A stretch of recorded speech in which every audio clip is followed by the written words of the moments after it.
There is a file on you, not in some dusty government cabinet, but in heaven's everlasting and alive archives. This dossier, etched before time began, outlines a power so vast, a destiny so deep, that every force of evil, every whisper of the adversary, has collaborated from the day you were born to make you forget it ever exists. If you've ever felt like an outsider, an alien in your own flesh, always misunderstood and longing for something more deep, listen up. It's not your imagination. This is not a weakness in your psyche. It's a heavenly memory, a sacred echo of the spiritual warrior you were meant to be, attempting to burst through the static of a world built to keep you sleeping. Don't click away. Stay with me because, in a few minutes, the key that unlocks that cosmic file and releases the person you were always meant to be will be put straight in your hands. This is more than simply a movie. It's your activation. Did you not feel them watching you? They are looking at you not because you are a threat right now, but because you have forgotten the holy danger you once posed. You have forgotten the weight of the weapon you were meant to wield. Could you sense it? That faint but irrefutable rhythm in your soul, like a holy pulse ramping up speed. Something deep inside your carefully conditioned psyche, long hidden under layers of doubt and dread, has just been reawakened. It has just recalled what it's like to be genuinely, magnificently alive. You've spent years, if not your whole life, thinking you're invisible. You wandered around your own life like a ghost in a machine, apologizing for your own being, for inhaling air you had been duped into believing didn't belong to you. You made yourself tiny, lowered your own light, and retreated to the shadows, hoping not to disturb. But here's the twisted and wonderful reality they never wanted you to know. You were never really invisible. You were categorized. You were sealed for a reason. Every restless night, when your mind raced with thoughts too keen, too big, and too frightening for a complacent world, was a sign of your divine destiny. It was categorized. Every time you bit your tongue while holding the capacity to destroy illusions with a single, anointed truth, the gods recorded your restraint. Classified. Every grin you wore like a mask while your soul shouted for a spiritual revolution, a total overthrow of the ordinary, was also categorized. They do have data on you, but not in the way you believe. Heaven has maintained a record, a dense and thorough dossier, chronicling the version of yourself that you buried alive out of fear and compliance. The version that envisioned spiritual triumph rather than worldly compromise. The version that calculated the road to destiny rather than giving in to happenstance. The one who would have lit the whole world on fire with divine truth simply to see the flames of resurrection flash in their eyes. That is the version of you that the kingdom of heaven want to awaken. That is the fighter they are seeking. While you've worked hard to shape yourself into something this fallen world can accept, your actual spiritual identity, your shadow warrior, has been silently laboring in the background. It's been taking notes. It's been accumulating intelligence. It has been gathering data from every betrayal you swallowed as a lesson, every insult you took as a test of fortitude, and every dream you gave up not to make others happy, but because you were taught it was impossible. And now is the moment for heaven to access that archive, since your inner warrior is aware of certain things. It can detect a phony grin, a spirit of dishonesty, before it is completely developed. It can foresee treachery 3 moves ahead, detecting alterations in the spiritual milieu before anyone else recognizes a conflict is taking place. It understands the exact words, the anointed truths, that may break a person's false world and set them free. It whispers these methods to you in the hallowed calm of 3 a.m. as you look at the ceiling, wondering why you feel so empty and unsatisfied. But did you disregard it? You listened to the world and classified heavenly insight as negativity. You sought to dismiss it with hollow affirmations. You buried that sacred fire behind a mountain of self-help books, transforming your most powerful spiritual weapon into your biggest cause of guilt. And that, sadly and gloriously, is exactly why you are being recruited right now. Not because you are unique in the eyes of the world, but because you pose a threat to the dominion of evil. You are more dangerous than you think. Your therapist, with good intentions, advised you to make peace with your darkness. Society ordered you to repress it. Your family may have urged you to just be nice. But a heavenly agency, the command center of heaven, would instruct you to sanctify, consecrate, and weaponize it for God's glory. Because, while most people are satisfied to play home with their conscious, surface-level thoughts, you control the basement of your soul. And in that basement, within that wonderful, chaotic, strong underworld of your brain, there is someone the adversary cannot control. Someone they can't anticipate. Someone who recalls the raw, untamed, wonderful force of being fully free in both spirit and truth. So, are you finally prepared to face your heavenly handler? Or will you continue to hide behind the shallow, comfy falsehoods you speak at dinner parties? The world has systematically conditioned you to think that the most intriguing aspect of yourself is the mask you wear, the well-crafted identity you exhibit. But deep down, in the areas you don't speak about, you know it's all a show. For months, if not years, you've sat in a nice chair across from someone with kind eyes, framed certificates, and a fatally naive faith in the world's concept of human decency. They've carefully listened to your anger issues, your trust problems, your debilitating propensity of overthinking, and, with all good intentions, classified them as defects, dysfunctions, and things to be corrected.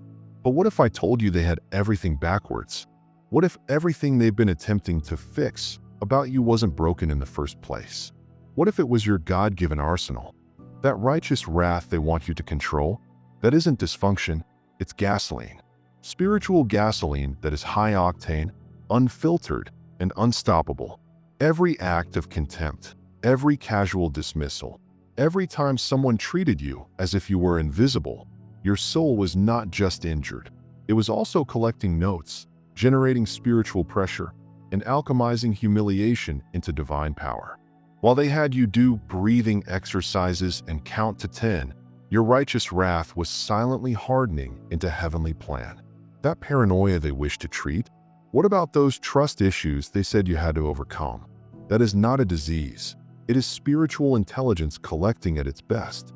It is a talent of discernment. Your soul learned long ago to detect the tiny quiver of a lip, the pause in a phrase, and the faint spiritual stink of treachery far before anyone else could. And you were taught that you had to tackle that problem? No, that's a superpower. And then there's your amazing, wonderful, and divinely complicated intellect. The one that never stops running scenarios. The one that computes 17 alternative outcomes before most people realize there's a problem. They call it anxiousness. I call it tactical supremacy. While the rest of the world wanders aimlessly, equipped with rose-colored glasses and meaningless platitudes like everything happens for a reason, you have been unknowingly honing psychological and spiritual warfare talents that professional operators would admire. You know intuitively how to blend into a throng and become invisible when required. You know how to grin while quietly plotting the total destruction of a demonic fortress. You know how to feed people the precise phrases they want to hear, while your genuine ideas and tactics are hidden away in that secret, hallowed vault within your soul. They are not defects. These are sanctified weapons. But society, oh, this broken system, needs you weak. It required you to be obedient, apologetic, and completely harmless. It required you to channel your heavenly energy into self-improvement programs that concentrate on smoothing off your edges rather than constructing spiritual empires. So they persuaded you, via 1,000 subtle signals, that your sharpest edges were dishonorable. They characterized your ruthless, divine reasoning as coldness, your miraculous capacity to see through masks as cynicism, and your resistance to be duped, your God-given skepticism, as trust issues. And you, in your innocence, believe them. You've been declawing yourself for their convenience. You've been defanging yourself to ensure their protection. You've been lowering your blazing light so they can sleep well at night, unaffected by your potential. But your inner fighter, your genuine spiritual self, has not forgotten. It has meticulously recorded every single compromise. Every time you bit your tongue instead of stating the harsh reality. Every time you chose false peace while a just triumph was within reach. And now it is time for a miraculous status update. This is what your holy file says. When fully awakened, this psychological and spiritual profile poses a significant threat to the enemy realm. Due to years of societal conditioning and therapeutic suppression, it is now only running at 12% capacity. Assets demonstrates exceptional emotional intelligence, supernatural pattern identification, and divine strategic thinking ability. Warning: the subject becomes immensely more successful and dangerous once they stop worrying about being nice and start thinking about being productive for the kingdom. So the real question isn't whether you're ready to join this almighty army. The issue is whether the systems, powers, and principalities are prepared for what occurs when you finally realize who you are. The instant you stop apologizing for the space you inhabit, you pose a direct challenge to every demonic system designed to keep you little, quiet, and drugged. If this message ignites something within you, if you feel the bonds loosening, please know that this is a warrior community. Subscribe to God Connection now and click the notification bell, for this is just the beginning of your activation. And if you feel compelled to support our effort and help us reach out to other awakened warriors like you, consider becoming a partner in this heavenly enterprise. By clicking the Super Thanks button below and making a $10 donation, you are not just supporting a channel, but also backing a spiritual revolution. Your gift allows us to keep the torch burning and communicate this liberating truth to a world in dire need of it. Now, let us begin with your briefing. Listen closely, Agent of Light. Yes, it is who you are. It's time we spoke about why your activation is vital. Why every institution you've ever been taught to trust has been working hard, intentionally or subconsciously, to keep you drugged, docile, and controllable. This is classified knowledge for the awakened soul, so sit down and pay attention. The world's civilization is based on a single, pernicious principle: keep the lions persuaded they are sheep. And you, my buddy, have been one hell of a lion, grazing among them, claiming to like the taste of grass, pretending not to have fangs and claws. But here's the reality they don't want you to know. Every lecture on thankfulness, every count your blessings sermon aimed to make you complacent, every corporate compliance program, and every political speech about being satisfied with your lot, it's all a type of spiritual sedation. Because, deep down, the architects of this system understand what happens when someone like you stops asking for permission and begins claiming what is divinely yours. The whole economic system depends on your compliance. It all hinges on you thinking that you deserve what you have and nothing more. Because if you ever realized your true, God-given market value, if you ever truly understood the leverage your anointed mind possesses, if you ever stopped accepting the scraps they throw at the table and demanded the feast that is your birthright, the entire fragile structure would collapse. The social hierarchy, with its imagined ladders and glass ceilings, flourishes only when you agree to stick to your allotted lane, accept your fictitious betters, and embrace the illusion that confidence is arrogance and moral aspiration is avarice. They've already seen what occurs when someone with your spiritual profile violates those man-made standards. It leads to a revolution. Not with firearms or turmoil on the streets, but with something much more powerful and destructive to their control: a psychological and spiritual revolution. You, agent, carry something they cannot make or contain. You have the God-given capacity to think independently, to detect patterns that they have spent decades and billions of dollars attempting to conceal, and to challenge the narratives that they have devoted all of their efforts to maintaining. Your inner warrior has been silently preparing a case against the whole system all along. It documented every time they urged you to be realistic about your God-sized dreams. It logged every time they rationalized corruption by saying, "That's just how the world works." It also documented every time they made you feel guilty or selfish for seeking better, for trying to break away from mediocrity. Your soul chronicled everything, and you're starting to see why they required you to be so little. People like you don't merely change their own life when they awaken. You cause a chain reaction. One awakened lion does not just depart the troop of sheep. It demonstrates to the remaining sheep that they were lions all along. And that is why your recruitment and activation are not optional. It's crucial. It is not just for your personal emancipation, but also for the gradual dismantling of every institution that relies on your subordination. Your supervisor, who underpays you, relies on you feeling you're just fortunate to have a job. Your government, which burdens you with taxes and restrictions, requires you to believe that you owe them your unquestioning work. Your society, which determines your value based on your compliance, badly wants you to strive to be normal. However, with your classified spiritual profile, you're going to shatter normal wide open. And that scares them, because when you stop apologizing for your existence, you don't simply take up space. You grow until you control the whole spiritual environment of the room. When you stop being thankful for crumbs, you expect the whole meal. When you quit acting little, you realize how powerful your heavenly effect is. And that, agent, is why you are required. Not because you are unique, but because you are dangerous. And the most dangerous thing about you right now is that you finally realized how deadly you are. That memory, which you buried behind layers of politeness, social training, and repeated, unnecessary apologies, is now returning. And once it has totally broken the surface, there is no turning back. The mission parameters are basic but not easy. Stop being manageable. Stop being predictable. Stop being little. You've spent your whole life being taught to shrink, dull, and make yourself acceptable to a world that does not deserve your light. However, the activation process demands the exact opposite. It necessitates the full implementation of everything false, frail, and artificial about you. Are you prepared for activation? Then here's your first official assignment. Kill who you were yesterday. No, not in metaphor. Literally, I want you to embody that version of yourself. You assumed this would be pleasant, didn't you?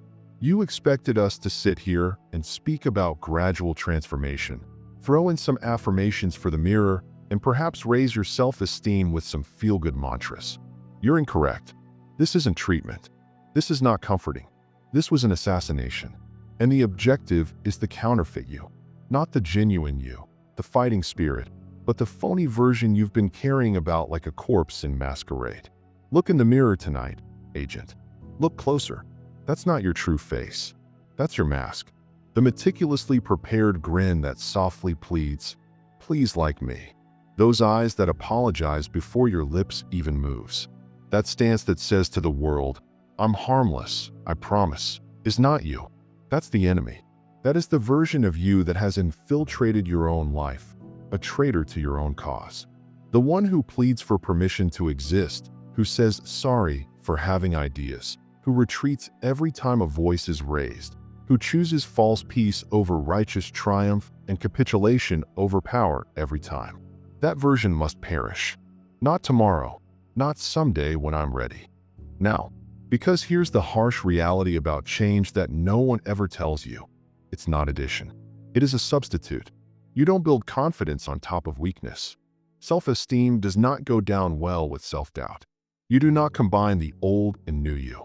Real, long-lasting, divine change is a severe, complete, and merciless replacement. The person who enters tomorrow cannot coexist with the one who passed through today. One of them has to be removed. And because you're here, still listening, and something deep within you is screaming for freedom, we both know which one you've already decided to delete. So, let's get surgical. Is there a part of you that desires the approval of unimportant people? Terminated. That part of you that trembles at the prospect of conflict? Eliminated. Is there a part of you that would rather be liked than respected? Executed. Every time you say yes, despite your spirit screaming no? Dead. Have you ever smiled pleasantly while someone degraded your spirit? Gone. Every time you gave up your God-given authority to safeguard someone else's vulnerable comfort? Erased from the records. That is the method. That's the purging. And if you've been wondering why you felt so empty and hollow for so long, the explanation is shockingly easy. You've been living as a ghost of yourself.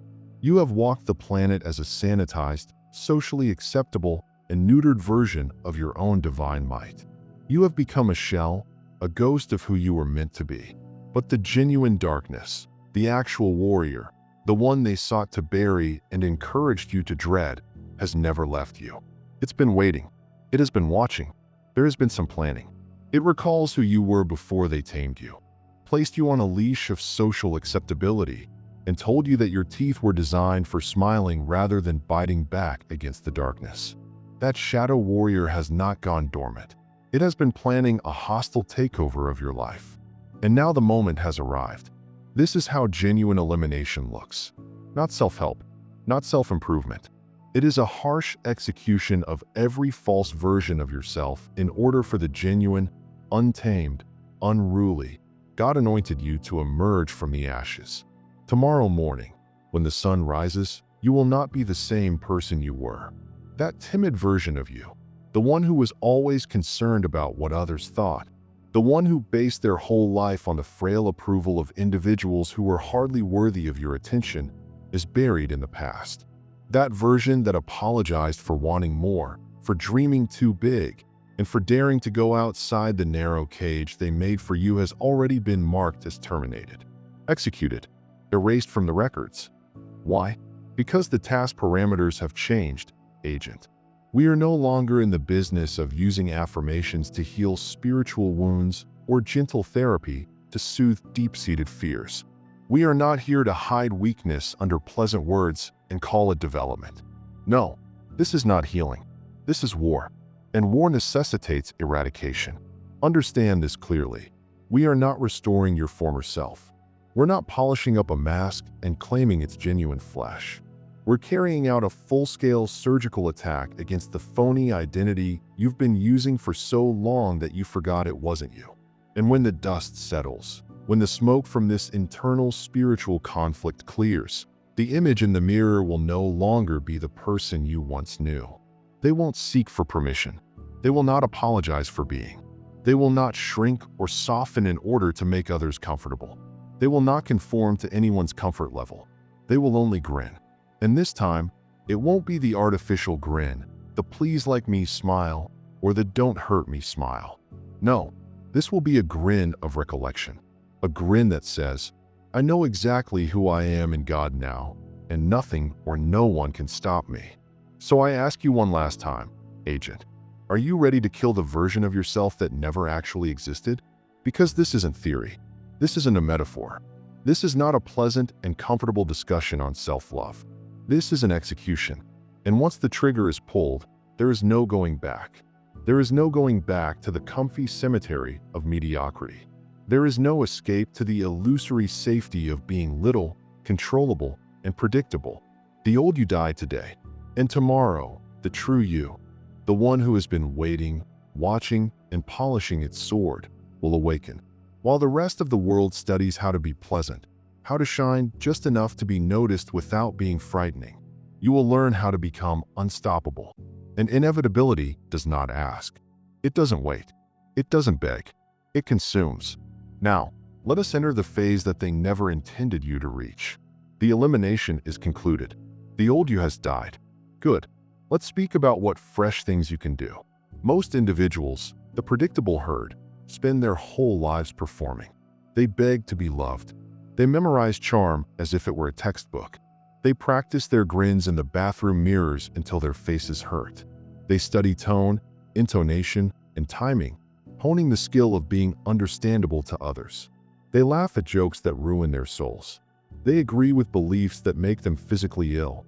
They have perfected the technique of being invisible while urgently attempting to stand out. Their whole lives have been one continuous, miserable audition for the favor of others. The issue is that they believe that is strength. What about you? You are no longer most people. You have broken free from that pitiful loop. You've stopped auditioning. You've stopped asking for applause. You've stopped striving to earn the right to be yourself. You are no longer playing their game. And you are absolutely not bound by their feeble, man-made regulations. While others squander their valuable time and energy attempting to win hearts, you will dominate brains. While they focus all of their efforts on being liked, you will learn how to be respected and, when necessary, obeyed. There is a vast difference between manipulation and influence, and you are going to embody it. Manipulation is a tool for the weak. It's what desperate, insecure individuals do when they lack the strength to tackle the situation directly. It's sly, flimsy and dishonest. It is the evil art of deceiving people into temporary obedience. But influence, true, heavenly influence, is a very other domain. Influence does not plead. It doesn't sneak. It doesn't need gimmicks or tricks. Divine impact occurs when your mere presence, imbued with the power of heaven, bends the spiritual environment of a room. It is what occurs when resisting the truth you hold seems like a total waste of energy. Influence is when people agree with you before they understand why. It is when your words, imbued with strength, cut so profoundly and cleanly through the world's cacophony that no other option becomes logical. Compliance seems like the only logical, natural choice when you have the energy, tranquility, and unwavering confidence in your God-given identity. Agent, that is where you are going. That is the mission, to become so unstoppable, irrefutable, and truly yourself that the world has no idea how to oppose the divine purpose pouring through you. To become so harmful to the current quo that every diabolical structure that formerly relied on your obedience collapses in your wake. To embody such merciless, divine honesty that the institutions designed to keep you little and quiet begin to crumble under the spiritual weight of your presence. It's no longer about being liked. It's no longer about being accepted. This is about being spiritually unstoppable. You're going to become unstoppable. Let me demonstrate how this works in the real world. Your inner warrior, or shadow self, is neither a nebulous concept or a lyrical phrase. It is a very advanced spiritual intelligence network that has discreetly recorded every aspect of human activity for years, preserving patterns like secret data and analyzing motivations like a surveillance system. It studied people while you were busy smiling pleasantly, acting small, and convinced yourself you were simply being nice. But the warrior never fell asleep. It was watching. It was cataloging. It meant creating a thorough psychological profile of everyone around you, including their anxieties, insecurities, blind spots, secret desires, and hidden vulnerabilities. Now, agent, it's time to use that intelligence. Consider that colleague who regularly interrupts you in meetings. For years, you've convinced yourself that's just their personality, that they're just confident, and that you should learn to accept it. Wrong. Your inner fighter already understands the truth. They interrupt you not because they are strong, but because they are afraid of being invisible. It is not confidence, but panic. Panic is also vulnerable. Terrified individuals are the easiest to lead. Here is your new protocol. The next time they cut you off, don't scowl. You don't stutter. You don't argue. Instead, you halt. You allow a tremendous quiet to dominate the air, making everyone uncomfortable. Then you turn to them, look them squarely in the eye, and say calmly, "I'm sorry. Did you have anything important to add? Or may I continue sharing my point?" And with that, the whole hierarchy in the room changes. They'll collapse, not because you were loud, but because you remained calm. You used the stillness like a weapon, and sanctified silence is often louder than noise. Agent, this is not manipulation. It's not deceit. You are not pretending to be someone else. This is psychological and spiritual positioning, firmly asserting your proper, God-given authority so that others are forced to naturally adapt around you. Welcome to Level 7, Agent. The view from this height is breathtaking. But remember this with all of your being. Once you view the world from this perspective, you will never be able to revert to the infantile fairy tales of good and evil. You will only see what is successful and ineffective, what matches with your purpose and what is not. The only issue left is whether you're ready to live with that scary, liberating clarity. This is your call. This is your time. If you made it to the end of this broadcast, your activation is already in progress. Do not let the fire go out. Subscribe to God Connection today and share this video with someone you know who is a lion trying to be a sheep. Your adventure has just started. Accept the warrior inside. The world isn't prepared for you, but heaven is. Assume your authority. We'll meet you on the battlefield. Blessings, Agent. You are dismissed.